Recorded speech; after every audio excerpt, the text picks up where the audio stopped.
Testigos del amor de Dios.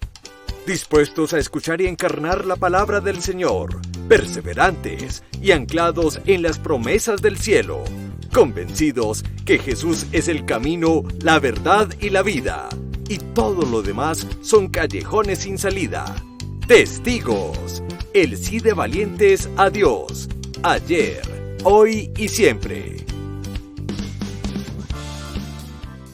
Buenos días para todos, un fraternal y caluroso saludo en el Señor, bendecido día, bendecido miércoles, que el Señor los bendiga en este día, que la gracia del Señor los acompañe y que la alegría de un nuevo día sea el con el que tejamos todo lo que realicemos y que sea con mucho amor. El día de hoy el Señor nos tiene a una invitada muy especial, nos vamos a trasladar a Santa Marta. Es una ciudad hermosa, una ciudad costera y diría que una de las ciudades con los mejores amaneceres, atardeceres y paisajes que tiene Colombia. Entonces, bueno, vamos a trasladarnos hasta allí. Les voy a presentar a Diana Portillo. Buenos días, Diana, ¿cómo estás? Hola, buenos días. Gracias, Joana, por la invitación.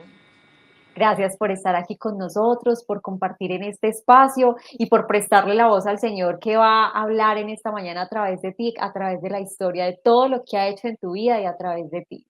Amén. Bueno, Dayana, entonces yo quiero que nos empieces compartiendo quién es Dayana. Bueno, yo soy Dayana Portillo, yo nací hace 43 años, soy de Santa Marta. Nací en el seno de una familia católica, una familia con fuertes principios éticos, morales, católicos, practicantes. Y crecí en esa familia, una familia conformada por mi papá, mi mamá, 4 hermanas. Somos muy unidos. También tenía la presencia de una abuelita que fue muy importante, y ella no está, pero fue muy importante en nuestra vida, en mi vida de fe.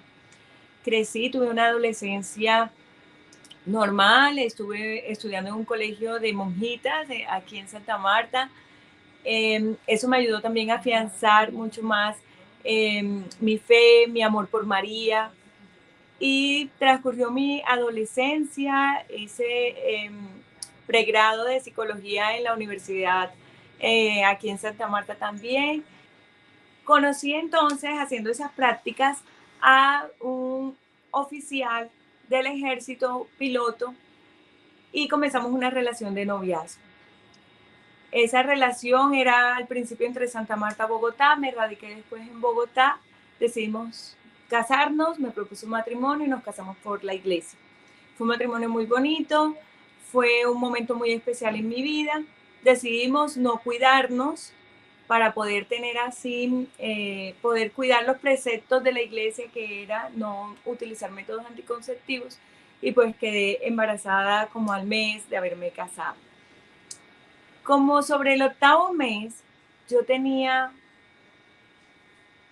las ganas de hacerme una ecografía, que en ese momento, hace 17 años, en tercera dimensión era como la novedad. Y yo tenía ganas de hacerme esa ecografía y fuimos, me la hice, y justo en ese momento, cuando me hice esa ecografía, estábamos como tan felices. Recuerdo claramente como él, estábamos tomados como de la mano, y él me dice, con esa emoción: vamos a saber si es niño o niña, vamos a saber su carita. Era como lo que a uno como que más le importaba, y saber si estaba sano. El doctor de pronto dice, aquí hay algo raro, esto no me gusta. Y dice, el ventrículo izquierdo está más pequeño que el ventrículo derecho en el cerebro. Como yo tengo formación de psicóloga, yo enseguida entendí que algo a nivel mental, cerebral, una discapacidad, un retraso mental, que algo estaba pasando. Sin embargo, yo como que guardé la calma: doctor, explíqueme mejor. No, no sabemos, no les puedo decir, y solo lo sabremos cuando nazca la bebé. Pero en ese momento yo recuerdo cuando nosotros les conté que estaba tomado en mi mano, y de pronto nos soltamos. En ese momento hubo como una ruptura como pareja, y comenzó como mucha angustia en mi parte de saber qué podía estar pasando. Me hice muchos exámenes médicos y finalmente a los 15 días fue el parto. Se me adelantó, tuve un adelanto a los 8 meses. Nace mi amada hija Alejandra. No llora al nacer.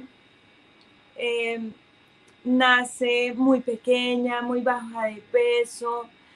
Y cuando yo la pude ver, yo en mi corazón de madre, yo sentía como que sí, efectivamente algo estaba pasando.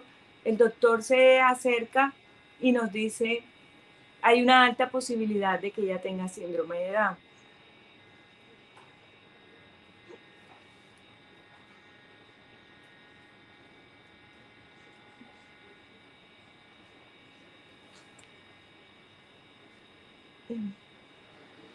Yo, yo me sentí como en mi corazón, como que no importa, no importa, yo la amo, es mi hija, quiero verla, aún pues no la había visto y cuando voy a verla y yo la miré y le vi como sus rasquitos, los ojitos, la carita y yo en mi corazón supe que sí, que sí tenía síndrome de Down, pero ella había nacido muy complicadita y la verdad es que tenía pocas posibilidades de vida. Tenía su cabecita era más pequeña que el resto del cuerpo, le estaban diagnosticando una microcefalia asociada al síndrome de Down. Eh, Todo su lado izquierdo del cuerpo pues no tenía movilidad, era un poco deforme, las extremidades eran muy largas, el tronco era muy pequeño. Y el párroco del hospital militar pasaba haciéndole el bautizo a UCI neonatal, en la UCI neonatal. Recuerdo que nos acompañó, se bautizó y yo con una fe muy grande, yo empecé a hacer una oración, como hablarle a Jesús como un amigo. Y sentía y le decía, realmente yo no quería quedar embarazada tan rápido. Sin embargo, tú me has dado este regalo y yo solo te pido que si tú me la regalaste, por favor no me la quites. No me la quites. Yo voy y te prometo, hice un pacto, hice una promesa con Dios en esa soledad de las clínicas, de esa soledad quedaba justo al lado de la iglesia, la capillita quedaba justo al lado de la morgue. Yo veía que entraban y salían personas fallecidas y yo oraba y le decía, no me la quites, que ella no salga así, yo quiero salir con ella en brazos. Y en mi oración hice un pacto, una promesa. Entendí que Dios era un Dios de pactos. Le dije, si tú me la regalas, yo te prometo que voy a hacer de ella lo mejor que le voy a dar, lo mejor que hay en mi corazón, que me voy a esforzar mucho por ser una gran mamá y que la voy a amar, la voy a respetar, que yo no me voy a avergonzar nunca de ella, ni voy a sentirme mal porque ella tenga síndrome de Down. Yo te lo prometo. Me aferré a esa oración y era como, ahí comienza en mi vida una oración ininterrumpida. No es una oración por la mañana, voy a orar en la tarde, tengo un horario para orar, a las 8 de la noche rezo el rosario, tal. No. Hace 17 años, cuando ella nació, en mi vida comenzó una oración ininterrumpida por ella, una oración ininterrumpida en acción de gracias, de darle gracias todos los días al sol, la mañana, por la noche, de cosas como que me pongo hoy, qué será, Señor, que tendré preparado para hoy. O sea, desde lo más sencillo o básico que pudiera parecer superficial, pero que es como mi amigo en mi corazón. Entonces, Alejandra comienza a recuperarse después de no tener posibilidades de vida. Alejandra comienza a recuperarse muy bien, muy bien. Dentro de los grandes milagros que cuento de ese momento es que hay huesitos que se forman o no se forman, o cosas con las que naces o ya no naces, y a ella le faltaba como un huesito en la cadera que unía como la cadera con la pierna y también como una cervical. Entonces en la radiografía no aparecía como le faltaba, y después empezamos a ver que en los controles, bueno, no está, pues no está, pero como al control de los 2 años, pero como así que aquí está esto, si es que tengo esta radiografía y esto no está. Entonces ella es una niña que de pronto no iba a poder caminar bien, que usaba, que le iban a poner una férula. Entonces se empezaron a dar una cantidad de milagros, y yo empecé como a ver en ella ese amor de Dios por mí, esa belleza en ella, esa mirada, esa sonrisa. Entonces, paralelo a esto, la relación del matrimonio se fue deteriorando. Como les conté, él soltó mi mano, nos soltamos. Yo no quería que sucediera, pero inminentemente eso llevó a una separación. Esa separación fue a los 2 años y medio más o menos de haber nacido Alejandra. Yo estaba muy dedicada a sus terapias, eh, citas médicas, etcétera. Entonces, cuando me separo, pues vivíamos en Bogotá. Cuando me separo, regreso a Santa Marta.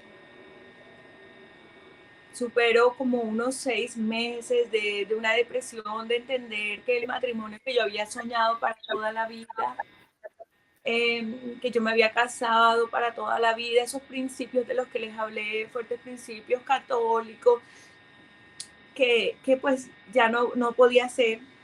Cuando nos separamos hubo una infidelidad de parte de él, y yo tal vez en mi madurez no lo manejé muy bien también, guardé mucho silencio, entonces no tenía como un acompañamiento, una orientación espiritual, un mentor, una persona que me ayudara.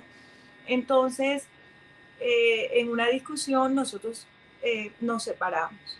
Regreso a Santa Marta, supero todo ese sufrimiento, dolor de esos sueños que yo sentía muy frustrados, y comencé una nueva vida al lado de mi familia, mi papá, mi mamá y mi hermana menor, que aún vivía en Santa Marta. Y encontré cómo la familia, cómo tu círculo más cercano resulta ser el apoyo más grande, la bendición también muy grande, porque superar cualquier situación al lado de personas que te quieren y te aman, creo que va a ser siempre más fácil. Son personas que Dios nos ha puesto ahí en el camino, y que si bien habrán situaciones en la convivencia, digamos, la base del amor es como demasiado importante para cualquier situación. Entonces, empecé a trabajar mi psicología,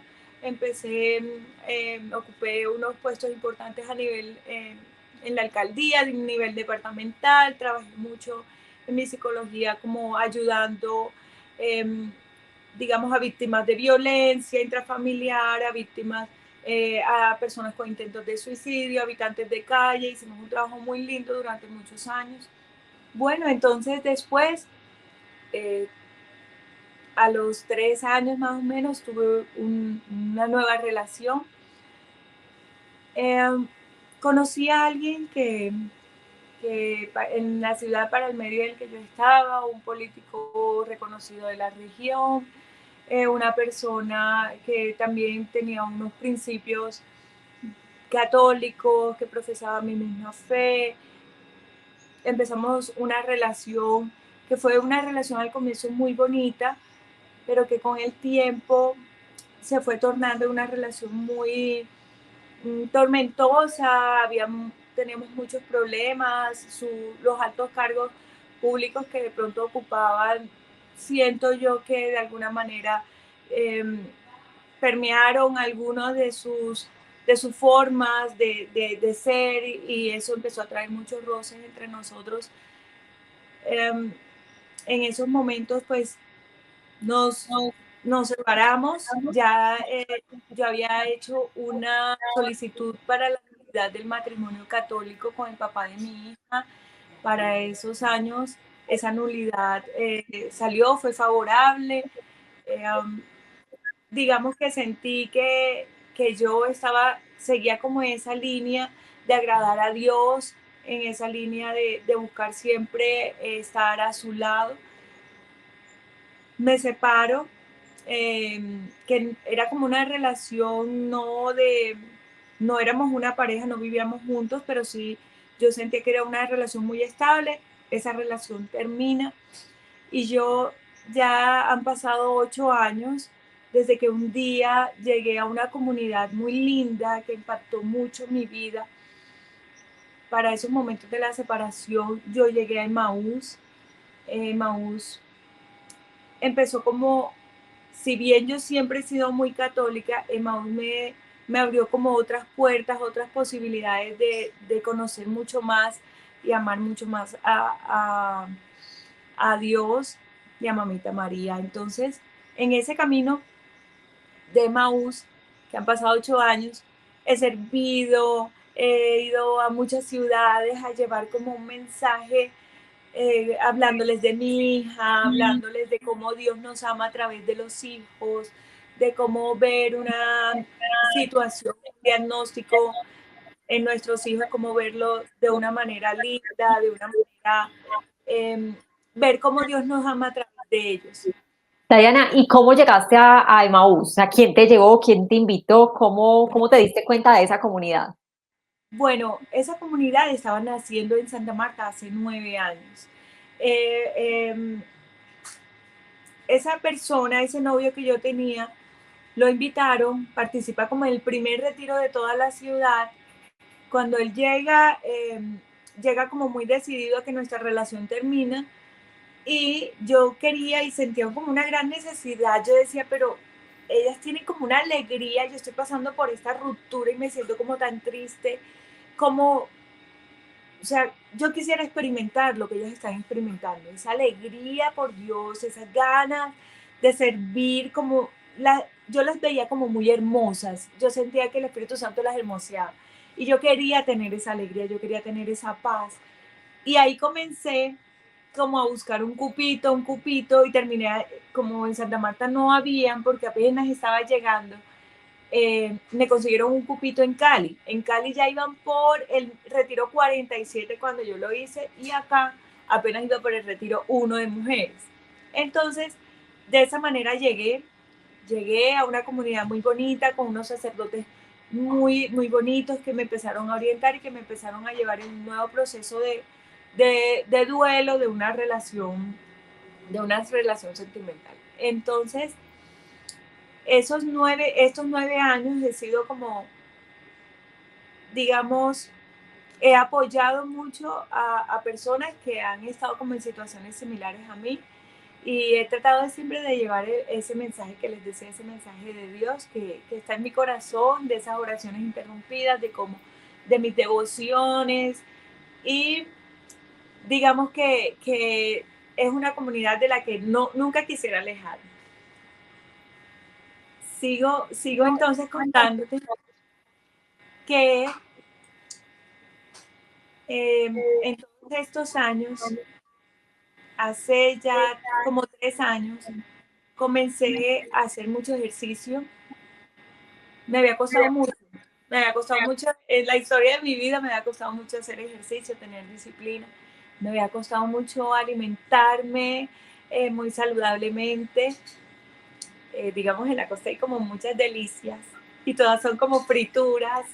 Entonces me ha Sí. costado mucho sin embargo, empecé como a tomar una rutina y mucha disciplina.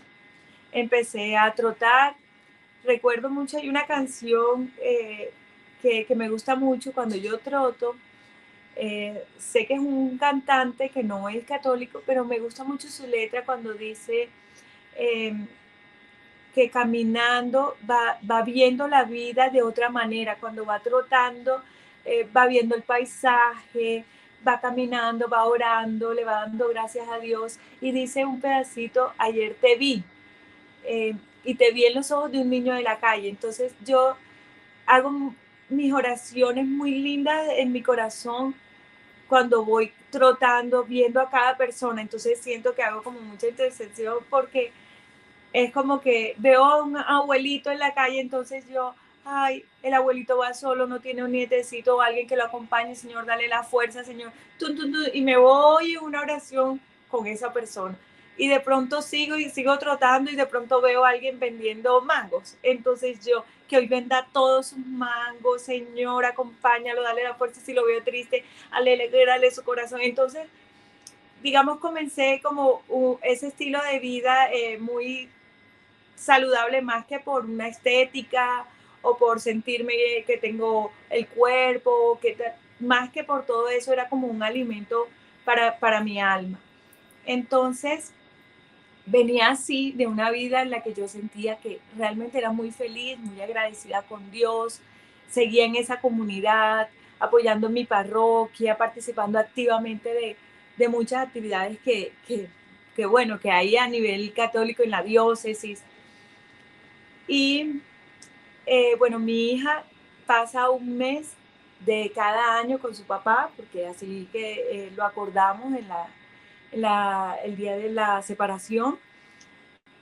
Y mi hija comenzaba sus vacaciones, yo se la entregué a su papá un día y al día siguiente, pues yo tomaba un viaje. Creo que ahí me tengo que devolver un poquito. Yo un día viendo Netflix, digo eso de viendo Netflix porque yo estaba como en una posición muy cómoda, digamos como recostada así en el sofá. Inconscientemente yo puse mi mano aquí detrás, pero así como recostada. Como dicen ustedes, como quien no quiere la cosa. Ay, sí, como que no quiere la cosa y como toda fresca. Y de pronto yo estaba así y yo comencé con esta mano y empecé a hacerme como así, como un autoexamen. Y empecé como a tocarme. Yo regularmente me hacía el autoexamen y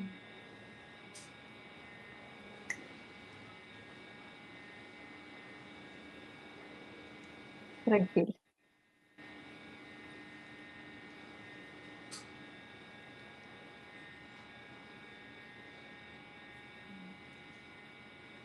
yo ese día, yo sentí una masa diferente que yo nunca había sentido.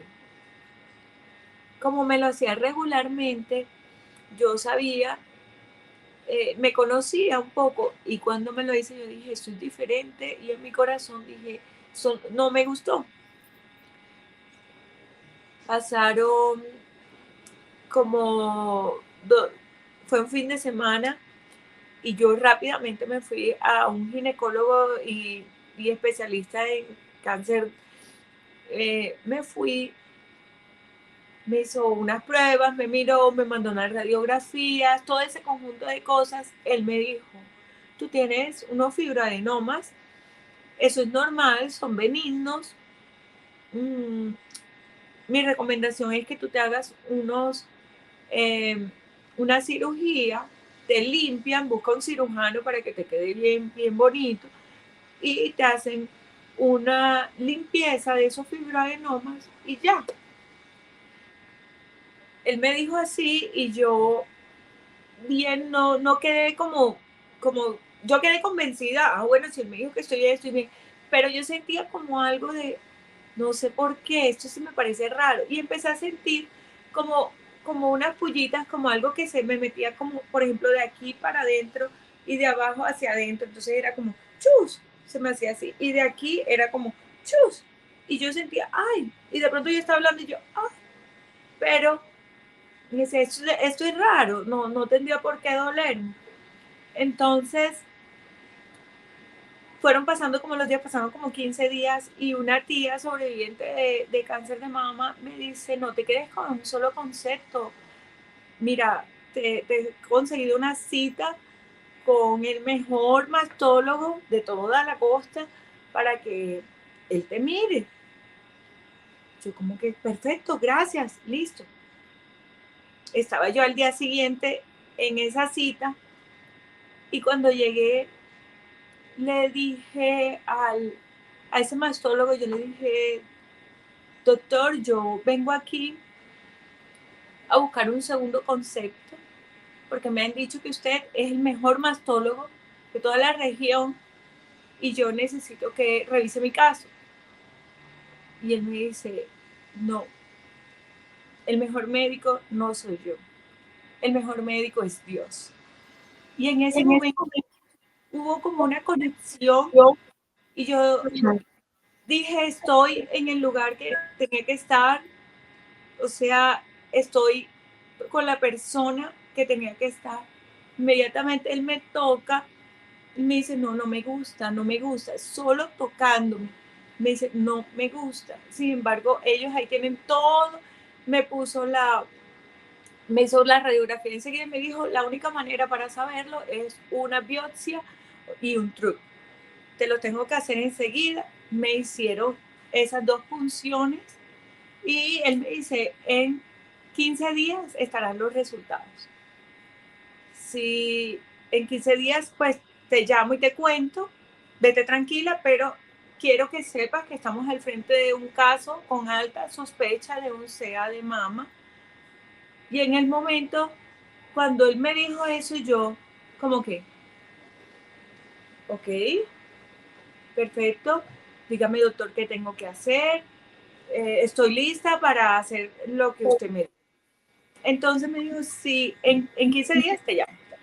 ¿Y cómo fue tu reacción? O sea, ¿estuviste así de tranquila o cómo Sí, yo reaccionaste? estuve súper tranquila. Yo fui con una tía porque mi mamá le habían hecho una intervención quirúrgica también, y entonces yo fui con una tía y yo de pronto siento como ella haciendo así y yo la miro, Estaba llorando.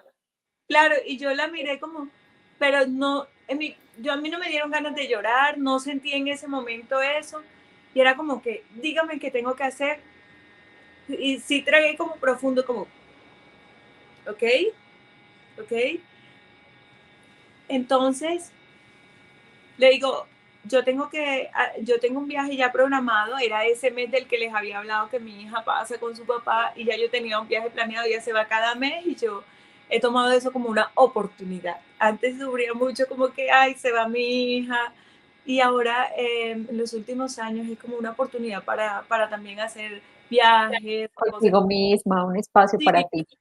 sí, sí. De hecho, en este año estuve en retiro con el padre Carlos Yepes. ¿Dónde Dejé a los conocimos? Cuando lo conocimos, dejé a mi hija en Bogotá ese mes y vine al retiro y pasé unos días súper lindos acá, allá en Medellín. Entonces, yo tenía un viaje programado, yo iba a Turquía y a Dubái, hacia Medellín, Miami, Estambul. Entregué a mi hija un 22, un 23 de junio, viajé a Miami y solo habían pasado 7 días y él me había dicho que 15. Me dijo, si estás allá en Turquía, tú tienes posibilidad de que si yo te llamo, tú te vienes. Sí, doctor, solo deme 2 días, 48 horas para yo poder comprar un tiquete, regresar, las horas de vuelo. Pero solo habían pasado 7 días y yo apenas estaba en la escala de Miami. Aterrizo en Miami, prendo el teléfono y me llega un mensaje, usted está citada para mañana a las 12 del día en el consultorio del doctor. Yo enseguida dije, no me van a citar si fuera negativo. Esto fue positivo. Sin embargo, dije, hasta que no me diga que es positivo, voy a guardar la calma, voy a esperar. Me encontré con mis amigos y el día siguiente salí a trotar, como siempre. Salí a trotar, a hacer mis oraciones y de pronto, esperando que me respondiera, me llega una nota de voz del doctor diciéndome o sea, con una voz como de compasiva, como no esos diagnósticos que a veces hay médicos como insensibles que Crudos. te dan noticias durísimas como si te estuvieran diciendo cualquier cosa. Y con esa compasión me dice, han llegado tus resultados, se ha confirmado un CA de mama, necesitamos trabajar para hacerte unos exámenes para ver cómo estás. Sin embargo, sé que regresas en 15 días, puedes ir y venir. Y aquí te estamos esperando y apenas llegues, nosotros te esperamos para ponernos en acción. Pues yo decía, bueno, si yo me voy, mi impacto fue, o sea, está creciendo algo malo dentro de mí y yo no me había dado cuenta. ¿Cómo crece un tumor dentro de una persona? Y uno no, es algo tan silencioso, es como cuando tú dices, es inesperado y no sentí como las ganas de viajar. Yo tenía mucha ilusión en ese viaje de ir a la casa de donde fue la última morada de María, cuando ella asciende, que es en Éfeso. Yo decía, yo no voy a disfrutar ese viaje sabiendo que algo malo crece dentro de mí. Yo ese día lloré y no por el viaje, sino entendiendo que mi vida cambiaba, entendiendo que algo estaba ocurriendo en mi cuerpo y que yo tenía que actuar. Yo enseguida me regresé, no hice el viaje, tomé la decisión de regresar apoyada con un médico hermano de mi mamá, que es como una persona que ha sido muy importante dentro del proceso, y su familia, y me han apoyado mucho porque en términos de salud en Colombia sabemos que hay muchas personas que no tienen seguridad social o que sufren para conseguir muchas cosas, y creo que tener la EPS, tener como tus cosas organizadas en regla, eso ayuda mucho en los procesos cuando la vida te da un revés. Si tú has pensado en que no es importante la salud, no vas a una cita médica o algo, creo que tener tus controles, tener tus cosas, como, como tener no una vida tan organizada, pero sí estar atento a ti, sí cuidar de ti, sí crecer y cuidar de ti a nivel mental, cuidar de ti a nivel espiritual, alimentarte, cuidar a los tuyos. Entonces, esas personas fueron muy importantes para mí. Son. Y entonces me regreso, lloro mucho en el avión de regreso, sintiendo eso, que mi vida había cambiado, lloro mucho. Y cuando me recogen en el aeropuerto, mi abuela, mi mamá, mis hermanas, todas viajaron de todos lugares, nos encontramos, mi mejor amiga, y todos como que nos encontramos. Y yo sentía ya como una paz y una tranquilidad. Durante ese vuelo yo volví, no hice un pacto como cuando mi hija, pero sí tuve una conversación con Dios. Y lo que yo le decía era más o menos esto, es, si ha llegado mi momento, que uno relaciona el cáncer con la muerte y eso, y lo que yo sentía era, si ha llegado mi momento, si este es mi momento para partir de aquí de la tierra, yo quiero decirte que yo estoy preparada, que yo estoy lista para partir, y que definitivamente a mí me hace mucha ilusión creer que si llegó mi momento yo me voy a encontrar contigo, que yo te voy a ver cara a cara. Y aunque me duela dejar a mi hija, aunque me duela separarme de la parte terrenal, dejar a mis papás, dejar a todos, yo siento alegría. y me siento agradecida por todo lo que me has dado, por una vida tan linda que me has dado, por tantas oportunidades, por tanta belleza, por tantas personas. Y empecé como esa oración de agradecimiento. No lo cuestioné, no cuestioné a Dios, no cuestioné la vida, no cuestioné nada. No me sentía culpable de mí, ni que algo no hice o que algo me faltó. No. Yo en mi corazón solo tenía agradecimiento hasta por la enfermedad que me estaba dando, porque de alguna manera ese era un camino para llevarme a Él. Segurísima que yo iba para el cielo, claro está. Yo segurísima en que yo iba derecho. Sabiendo que como todo soy pecadora, que puedo tener muchos defectos, que todo, pero yo sentí esa confianza. Entonces caminé a encontrarme con ellos y cuando yo vengo, pues claro, yo vengo como muy hinchada, vengo de todo ese proceso, pero yo cuando veo a mi mamá, a mi papá, a mis hermanas, era como una tristeza absoluta, como un duelo, todos llorando, todos hinchados, pero yo, hola, ¿cómo están? Ay, sí, vamos para adelante, no, lo que haya que hacer, estoy preparada, llego con este discurso y todos como que, estás bien, estás en negación, estás loca, no hables de eso, no pronuncies la palabra muerte, no, o sea, todos como asustados y yo, tranquilos, cuando lleguen los días malos, serán difíciles, serán de dolor, serán de llanto, pero mientras esos días no llegan, hoy es un día bueno, hoy no es un día bueno, y todos, no, o sea, te acaban de diagnosticar y yo, pero estoy bien todavía, entonces, digamos que en ese proceso comencé a hacerme muchos chequeos, a hacerme muchas cosas, determinaron que entonces el tumor era un tumor estadio 2, luminal, hormonal, o sea que no es genético, y que además era algo que se llama infiltrante, como si yo me lo imagino así como un árbol y aquí está la tierra, aquí está el arbolito y entonces aquí están las raíces, son muchas raíces así. Entonces así se va regando como por dentro de la tierra, entonces así se va regando por la mama. Y hay un examen que determina la velocidad del tumor como un velocímetro de un carro y esto es de 1 a 100 y la velocidad de ese tumor era de 86.9. Era un tumor. ¿Y a los cuántos días te dijeron la velocidad que llevaba? Ese resultado salió como a los 20 días. O Cuando a sea mí, que donde tú te hubieras ido para el viaje, los 15 días.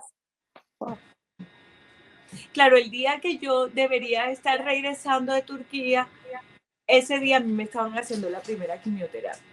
Porque el doctor dijo, esto es una emergencia, o sea, necesitamos actuar ya, necesitamos decirle a ese tumor que ya no va a crecer más. El día que él me hizo la punción antes de viajar, el tumor que yo me había sentido era de 2 por 2, 2 por 2. Y ya a los 15 días el tumor era de 3 por 3. Entonces iba avanzando muy rápido, iba infiltrándose muy rápido y decidimos entonces hacer la quimioterapia. Yo recuerdo que firmé un documento como con 20 efectos secundarios, no sé, de la quimioterapia. Yo no los leí. Yo soy sincera, yo no los leí. Claro. Yo iba a cuestionar nada. A mí me dijeron, esto es lo que necesitamos para hacer, para salvar tu vida. Y yo firmé. Sí. Yo entré a esas quimioterapias muy confiada.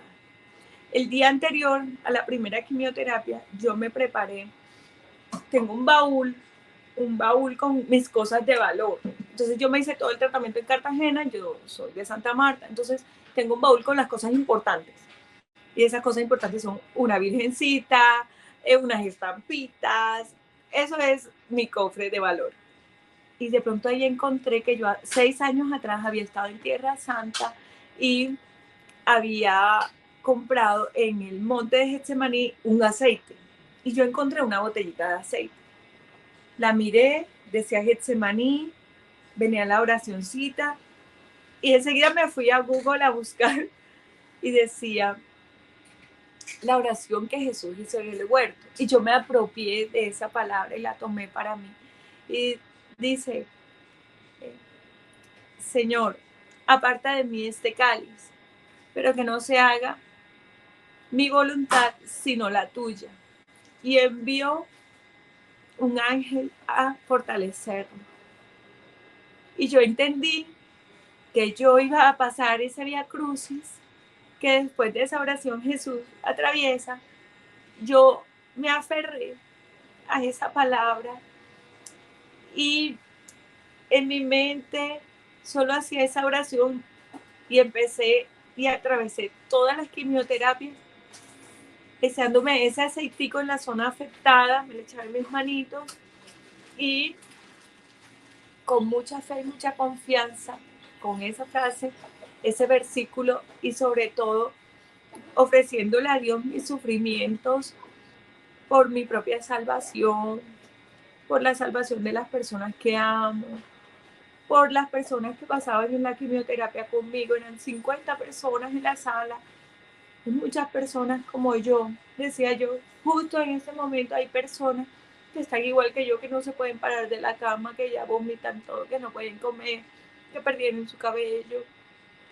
Y empiezo por esas caritas que yo veía. Había un joven de 19 años, había un abuelito, había una señora, y yo trataba como de no mirarlos como por respeto. Uno está en una sala y uno como que yo no entraba como a conversar tanto ni nada, porque y eran 8 horas conectadas. Todavía tengo aquí el catete y yo recordaba sus caras y oraba por ellos. Y yo en qué condiciones estará.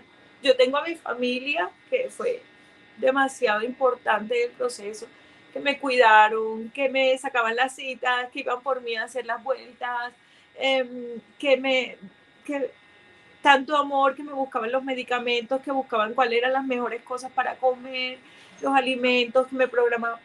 Yo decía, ¿será que todos tienen eso? Y empezaba como a orar por esas personas y también por esas que yo podía comprarme unos medicamentos, unas cosas, y yo decía, y el que no se los puede comprar.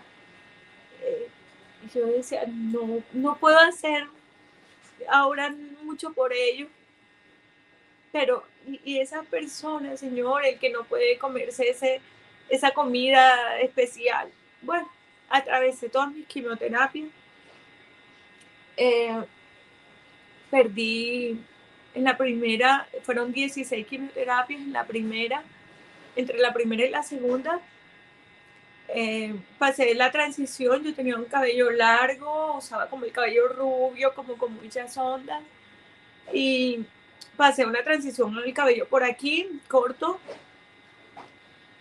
Me acompañaron mis hermanas, se cortaron el pelo conmigo, todo, y después ya vino mi corte de cabello. Me preparé, digamos, yo no estaba tan preparada, pero el cabello empieza a doler cuando se cae. Sí. El cabello son como si cada hebra de cabello fuera como un alfiler en tu cabeza y eso comienza a doler. Yo estuve muy tranquila con la pérdida del cabello. Digamos que siempre he sido, yo no creo que la palabra sea vanidosa, pero a mí me gusta mucho cuidar de mí, me gusta maquillarme, me gusta peinarme, verte bien, cambiarme mi look, hoy onda, mañana liso, bueno.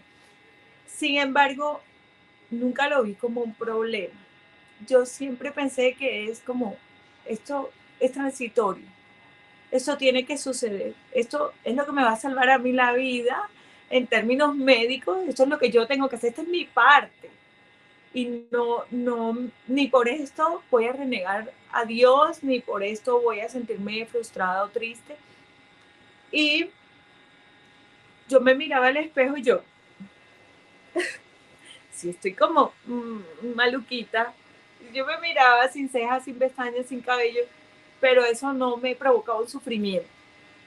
Y de pronto, ahora que ya pasé por todo eso, veo las fotos y digo, qué pesar, o sea, como cuando eres compasiva con alguien.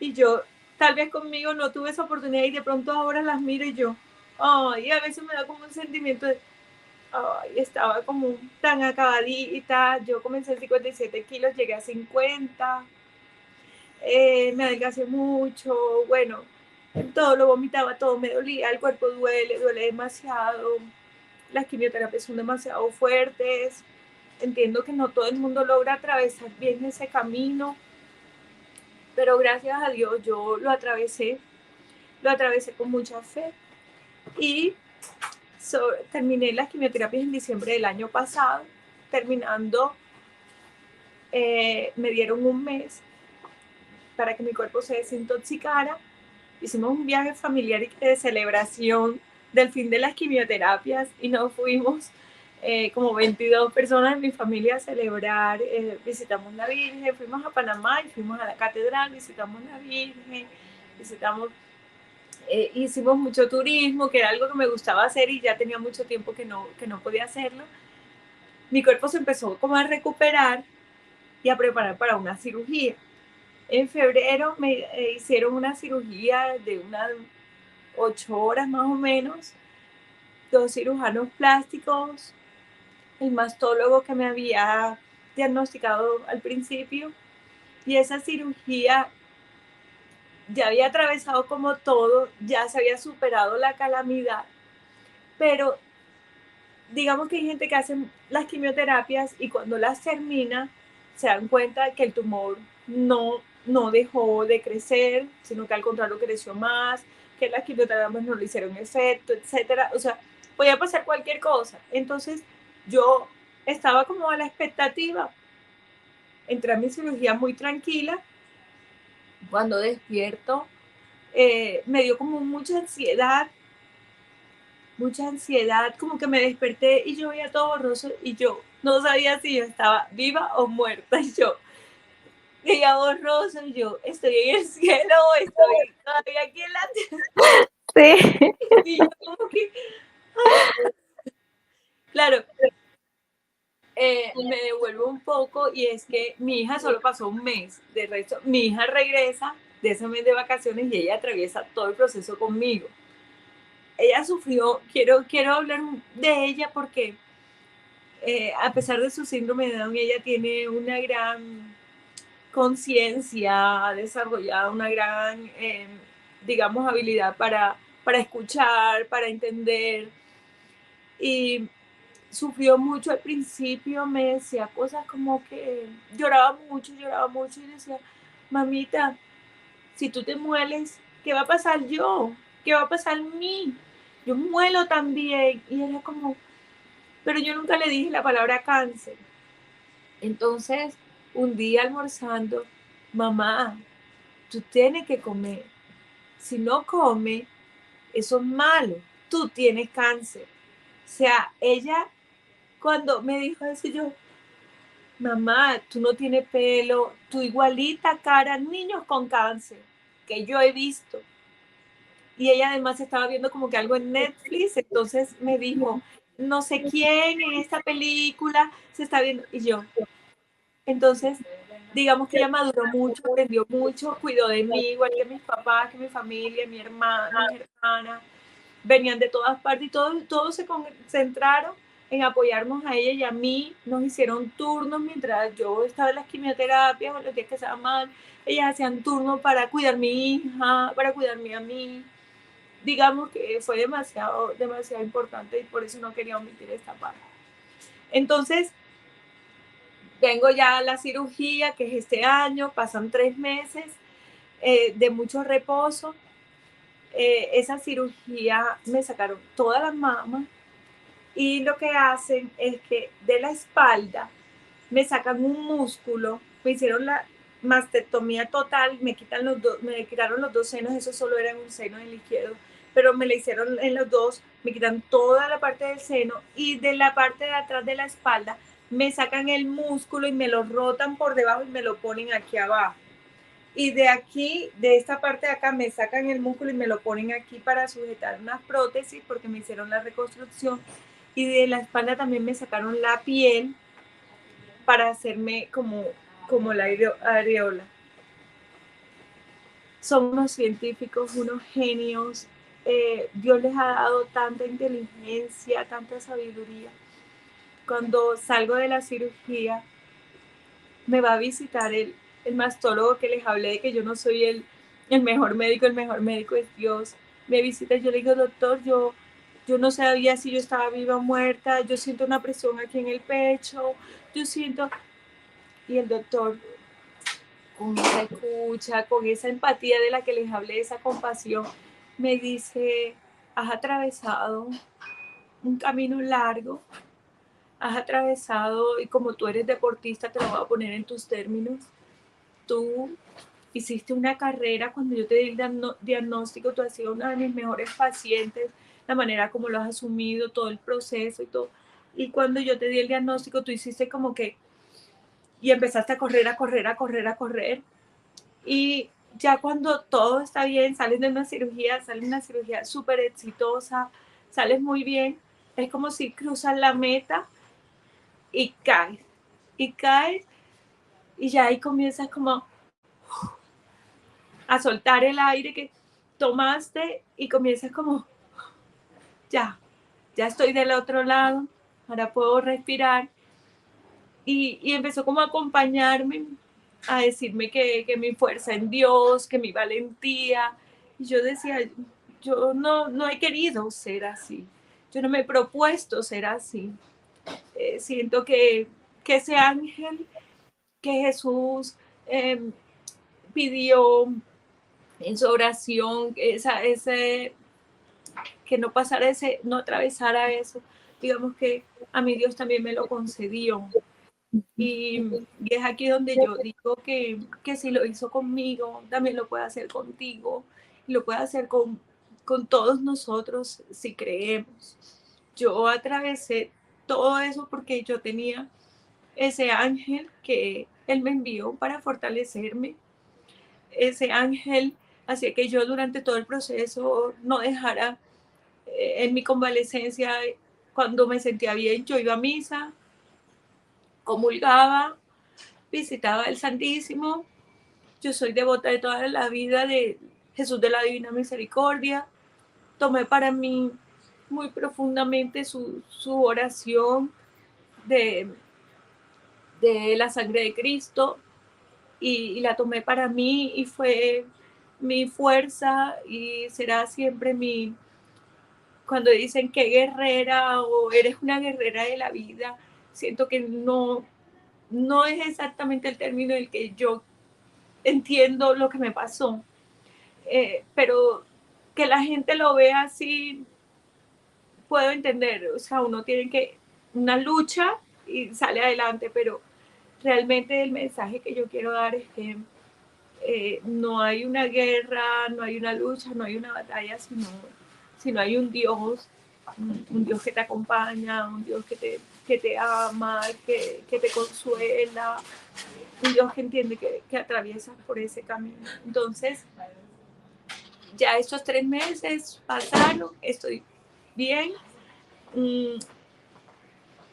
A los 15 días de haber terminado la cirugía, llegaron los resultados de la biopsia, que es que te sacan todo el seno y hacen una biopsia por cuadrantes, verificando que si sigue la presencia del tumor o no.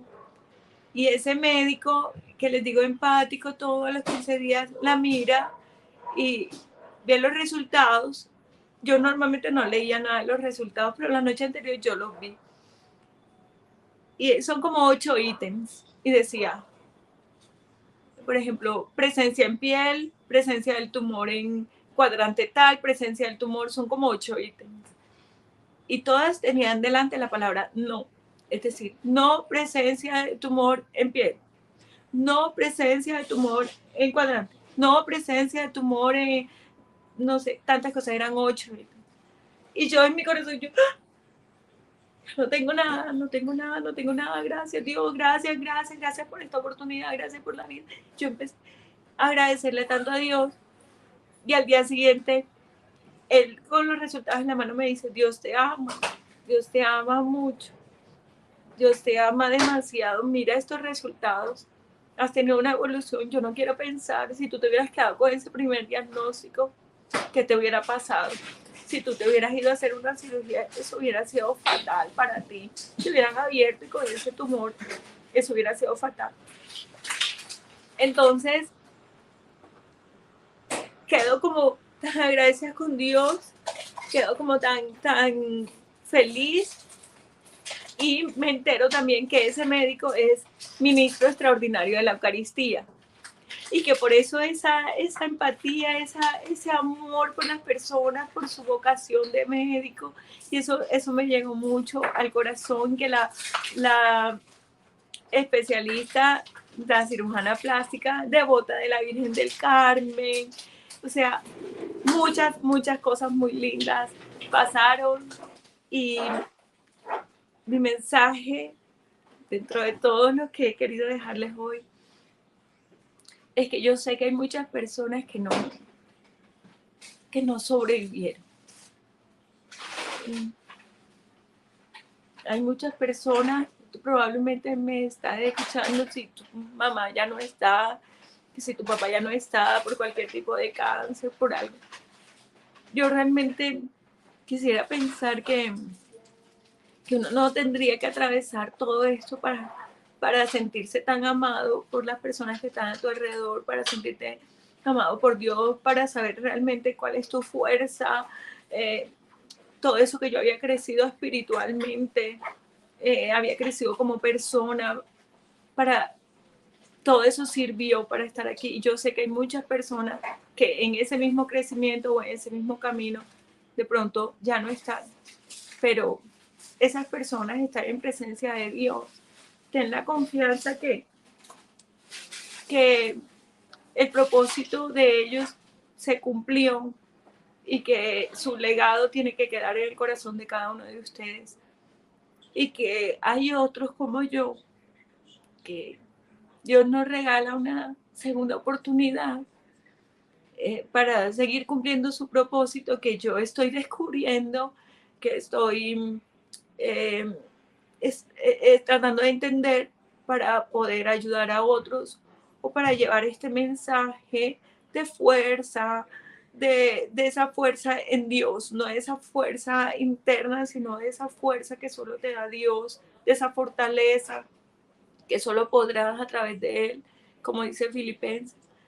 Entonces, quiero decirte que hoy yo fui la hija de Lázaro, la hemorroísa, y que si Él lo hizo conmigo,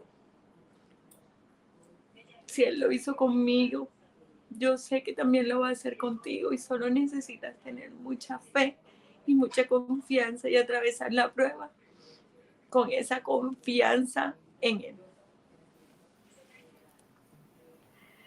Dayana, muchas gracias.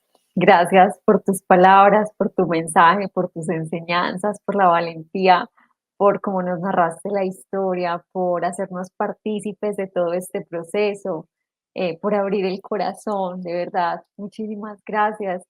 Que Dios te siga revelando su voluntad en tu vida, que te siga mostrando cuál es tu misión. Cada uno de nosotros tiene una misión y la vamos descubriendo en la medida en que le abramos el corazón a Dios para que Él nos susurre al oído y nos vaya mostrando el camino y nosotros podamos ir haciendo su santa y perfecta voluntad, que es lo único que nos va a hacer felices. Y ese mensaje que nos das de esperanza, de salir adelante solamente de la mano de Dios, de que la fuerza solamente nos viene de Él y que Él pone los ángeles en el camino que cada uno de nosotros necesitamos para librar las batallas que estamos llevando, es la certeza con la que nos tenemos que quedar. Entonces, de verdad que te quiero agradecer de todo corazón en nombre de todos quienes están viendo y van a ver este espacio por tus palabras. No, gracias a ustedes por la invitación. Solo quiero que cuando me vean o vean a alguien que ha sobrevivido, piensen en que Dios nos ha amado, pero de esa manera también te ama a ti. O sea, no solo me amó a mí porque me dio la oportunidad, también te ama a ti porque estuviste con una persona, un familiar atravesando una situación difícil, porque tuviste una prueba de una separación, porque tuviste una prueba. Es decir, todo lo que ha pasado en tu vida ha sido para que Él te mostrara su amor. Entonces, así como ves cómo me amó a mí, mires hacia adentro de ti y veas cómo te ha amado a ti y empieces como a agradecer por eso cada día. Así es, importantísimo la gratitud. Mira que fue una constante, el común denominador desde el inicio, desde toda tu vida, tener esa actitud de alabanza y de gratitud hacia Dios y para que Él pues siempre te diera la gracia de tomar las cosas de la mejor manera y sentir su amor en todo momento. Dayana, muchas gracias. Yo quisiera que antes de que nos despidamos, eligieras uno de los colores que yo tengo aquí al fondo para regalarte una palabra de parte del Señor en esta Ay, mañana. el azul de arriba de la izquierda. El azul de arriba de ¿de cuál izquierda? Ese, O ese, ese. Muy bien. Dice, San Mateo 10:19.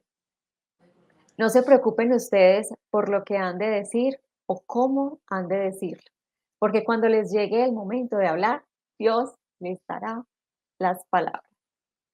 Qué lindo. Gracias. Así es. Y te lo regalo en nombre del Señor en esta mañana y para que lo conserves para toda tu vida. Porque Amén, si Él amén. te está invitando a que cuentes el testimonio aquí en este espacio y en otros, nunca te preocupes por aquello que has de decir, porque Él siempre va a hablar a través de ti, siempre. Qué lindo, qué lindo. Aquí estoy, soy su instrumento. Muchas gracias, Joana. Gracias por esta invitación, por llevar mi mensaje a todos. Bueno, un fuerte abrazo, un abrazo para tu hija, para tu familia extendido y Dios te bendiga. Vale, adiós. Bueno, y Dios los bendiga a todos y si Dios lo permite, nos vemos el próximo miércoles. Hasta pronto. Chao.